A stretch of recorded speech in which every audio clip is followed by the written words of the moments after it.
እናንተ ሰዎች ግን ምን እየሆናችሁ ነው? እኔ እናትትና ምንም የለንም አልኳችሁ እኮ።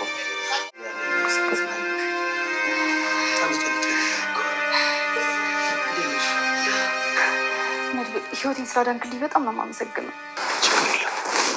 ትትና ግን ደህና ነሽ? እዚህ ነው ያለሽው እስካሁን? ከግቢው እኮ ብዙ አራቅሽ። እዚህ ጋር እኮ ነው ቤቱ።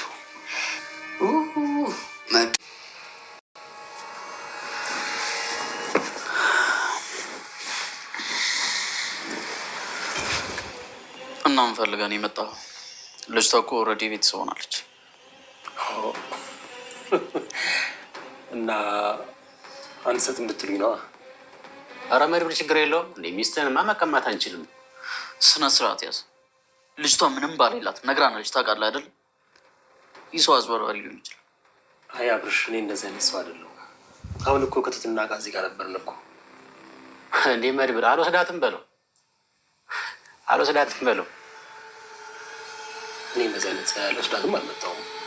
እናና ተንከሲስ ዛሬ በሚገርም ሁኔታ እንግዲህ ሲፈሩ ከቤት ወጥተው የማያውቁትን እንግዲህ ዛሬውኑ ከቤት ቢወጡ ዛሬውኑ እንግዲህ በዝና ሰዎች እጅ ወድቀዋል ማለት ነው። እንግዲህ እንደሚታወቀው ትትናንም ተንከሲስንም አሁን ላይ በፊት ያው ትትናን ብለው ነበር ሲዞሩ የነበረው። እንግዲህ ትትናን ብለው ያገኟቸውን እና አብርሽና ጓደኞቹን እዛ መካከል እንግዲህ ተንከሲስን አይተው ተንከሲስን እንግዲህ ለኡጋንዳዎች ወይ እዛ የሆነ ለጣዖት ነገር ይፈልጉታል በማለት እንግዲህ ፎቶውን አይተው ካሌ ሞሲሳ ያ ልጅ ያስፈልገናል በማለት እንግዲህ ለዝና ነግሮት ነበረ። ዝናም እሺ ደግሞ ለዚህ ምን ችግር አለው በፈለክ ሰዓት አንጠልጥዬ አመጣልሃለሁ በማለት ነበር ቃል ይገባለት። እንግዲህ ያው ትትናንም ይፈልጓታል እንደሚታወቀው። ምክንያቱም በቃ አንደኛ እንበቀላታለን፣ ሁለተኛ ደግሞ ምናልባት ታስፈልገናለች መልሶ ቀጣይም ጥሩ ብር ታወጣለች በማለት ነበር እንግዲህ ካሌ ሞሲሳ ለዝና የነገረው ማለት ነው። በዛም አማካኝነት እንግዲህ ያው የዝና ሰዎች እንደሚታወቀው ታካባቢያቸው ጠፍተው አያውቁም ነበር። የመጀመሪያውም እንግዲህ መሳይ ተንከሲስን ይዞ ሄዶ እንግዲህ ለዝና ሰዎች ሊሰጠው ከመንገር ነው እንግዲህ ያው እምቢ ብሎ የቀረበት ተንከሲስ ማለት ነው። ቤተሰቦቻችን ሲመለስበት ነው እንጂ መጀመሪያ ግን ይዞ የሄደው ወይም አካሃዱ ለዚሁ ነበረ ማለት ነው። ከዛም በኋላ እንግዲህ ተመልሶ ወደ ቤቱ ተመልሷል። ከዛ ወዲህ ከቤት ወጥቶ ማያቅ የነበረ ዛሬ ግን በአጋጣሚ መድብል ትትናን ቀጥሯት ስለነበረ እንግዲህ ትትና ብቻዬን ከመሄድ አናብረን እንሂድ በማለት ተንከሲስን ከቤት ይዘው ወጥተው ነበረ። ግን ሄደውም የተወሰነ እንደተሄዱ ገና ብዙ መንገዶችን እንኳን ርቀቶች ሳይሄዱ ተንከሲስ በጣም ነበር የፈራው። እኔ እየፈራሁኝ ነው፣ እኔም አንቺም ተፈላጊዎች ነን። ስለዚህ እባክሽ ሩጠን የማናመልጣቸውን ወንጀለኞች ሰዎች አረቀን ብንሸሽ መልካም ነው። እኔ ከቤት ወጥቼ ማላውቀውን ዛሬ ባንቺ ምክንያት ወጥቼ ሌላ አደጋ ውስጥ መጋፈጥ አልፈልግም እባክሽን እያላት ነበረ። ትትናም ደግሞ ባክን አትፍራ፣ ከፈለጉን እኮ ቤት የማያጡንም፣ ግን አሁን ምንም የለም፣ ሲቀጥል ደግሞ አያውቁንም፣ ዝም ብለህና እንሄድ እያለችው ነበር ማለት ነው። መንገድ ላይ እንግዲህ እየተወራከቡ እያለ መድብልን እየጠበቁት ነበረና በዚህ አጋጣሚ እንግዲህ የሚገርም ሁኔታ የዝና ሰዎች እዛው አካባቢ ስለነበሩ መተው ያዟቸው ማለት ነው። እንግዲህ ተንከሲስ በጣም ነው የደነገጠው። ገና አስቀድሞ እየፈራ ነበር። እኔ በቃ ውስጥ እየተረበሸው እየተንቀጠቀጠ ነው ግሬ ያለ ቦታል ምናምን። ስለዚህ ይሄን ነገር እየቻልኩኝ አይደለም፣ እባክሽን ትትና እንሄድ ከዚህ ግን ባክሽ እያላት እየተማጸናት ነበረ። ትትናም እንግዲህ ኦኬ እሺ ችግር የለውም በቃ አይዞህ እንዲያትፍራ፣ ለምን ይሄን ያክል የምትፈራው ለምንድን ነው እያለችው ነበረ። ግን በመጨረሻ ያው ተነስተው አምልጠዋል ማለት ነው። ማለት ለማምለጥ እየሞከሩ ነበረ ግን አልቻሉም። በይዝና ሰዎች መተው ይዟቸዋል። እዚህ ጋር እንግዲህ በእርግጠኝነት መድብልም ከኋላ እየመጣ ስለነበረ መድብልና እንግዲህ ይሄኛው የዝና ሰውዬ ጋር በእርግጠኝነት ፊልም እንደሚኖር አንጠራጠርም። ምክንያቱም እንትና መድብል እየመጣ ነው በሩቅ ርቀት ላይ በቅርብ ርቀት ሆኖ እያያቸው ነው። ስለዚህ ይሄኛውን ልጅ ደግሞ መድብል እንደሚመታውና እነሱ በእርግጠኝነት ነፃ እንደሚወጡ ተስፋ እናደርጋለን። ሶ ያ ደግሞ ልጁ ድጋሜ ደውሎ ለዝና መድብል እንደዚህ መጥቶ አስመለጠኝ ብሎ ካለ መድብል አሃለካ በባለፈው ልጅቱን ያለችበትን አውቃለሁ ብሎ ያለኝ ለዛ ነበር እንዴ ብሎ አሁንም ያው ባለፈው እንዳያችሁት እንግዲህ እያፈላለገው ነው መድብልን ለመበቀል። መድብልን ራሱ እኮ ለመምታት የሚችሉትን ነገር እያደረጉ ነው ግን አልቻሉም ማለት ነው ቤተሰቦቻችን። በመጨረሻም እንግዲህ አሁንም መድብል ደግሞ ይሄን ነገር ሲያከሽፍበት በቃ ሌላ አደጋ ነው የሚሆነው። አሁን እና አብርሽ እንግዲህ በጣም ደስ አላለውም የመድብል መምጣት። ግን ያው ስላልገባው ነው እንጂ መድብል በጣም ወሳኝ ሰው ነው ለነሱ ማለት ነው ቤተሰቦቻችን። ያው አብርሽም ጎበዝ ነው ግን ከአብርሽ በላይ ደግሞ መድብል በጣም አይደለ ፕራውን በጣም የሚደነቅ በጣም ጀግና ነውና ስለዚህ በጣም በጀግንነቱ እኮ ጋይስ እንትን የሚባልለት አይደለም።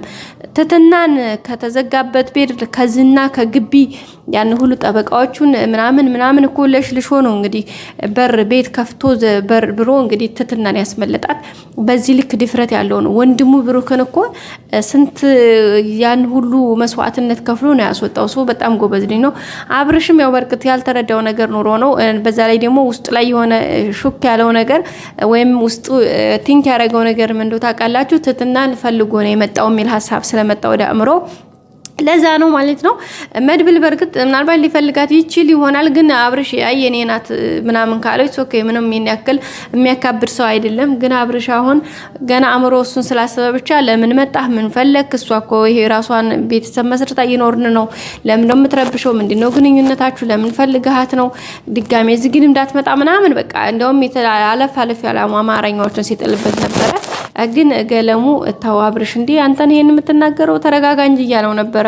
አሁን የራሴ ነኝ እያለ ነበር አብርሽ ማለት ነው። ስሜቱን ነው ሲገልጽ የነበረው። ያ ማለት እንደሚወዳት ብዙ ነገሮቹ አክት ያደርጋሉ ያሳያሉ።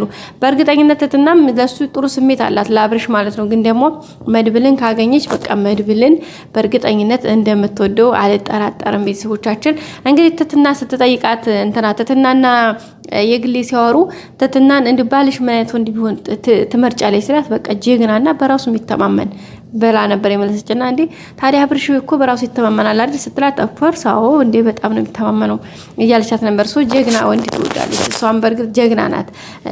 በቃ ለመድብል ትገባዋለች ብለን ነው በፊትም አውርተናል ጋይሶችዬና በጣም ጎበዝ ናት። ምክንያቱም እዚህ ጋር ቻሌንጆችን ብዙ መከራዎችን አልፋ ኢቭን ዝና የዛን ጊዜ ደፍርሻለሁኝ ብሎ እንኳን እሰካ ከፍ ዝቅ ሲል በቃ እንዴ ዘወዲያ እኮ ነው ወረወረችው። በጣም ጀግና ናት። በዛ ላይ ደግሞ ተስፋ ሳትቆርጥ በቃ በጣም አለ አይደለ የሆነ ተፋልማ መሞትን እንጂ ዝም ብላ ባለችበት እንትን ማለትን አትፈልግም እና በጣም ጎበዝ ጠንካራ ልጅ ናት። ለዛም ነው እንግዲህ እግዚአብሔር ምረርቷት ከእግዚአብሔር ያላት ነገሯ መልካም ነገር በቃ አንድ ቀን እንደምትወጣ የሆነ ተስፋዎች ነበሯትና በዛ ማማካኝነት እንግዲህ ዝትደርሳለች። እግዚአብሔር የተመሰገነ ይሁን። በመጨረሻ እንግዲህ ያለው ነገር ምንድነው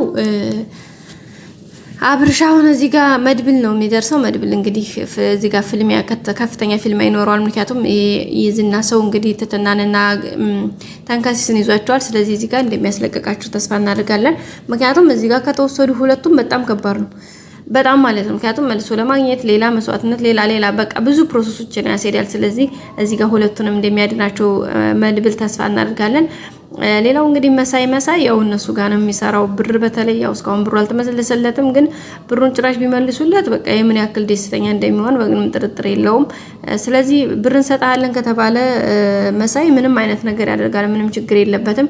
እና የዛሬው ቪዲዮ ቤተሰቦች ይሄን ይመስል ነበር። በቀጣይ አዲስ ቪዲዮ እስከምንገናኝ ሰብስክራይብ፣ ላይክ፣ ሼር ማድረጋችሁን አትርሱ። መልካም ጊዜ በያላችሁበት መልካም ጊዜ ባይ። ወዳችኋለሁ ቤተሰቦች ባይ። ላይክ አድርጉ።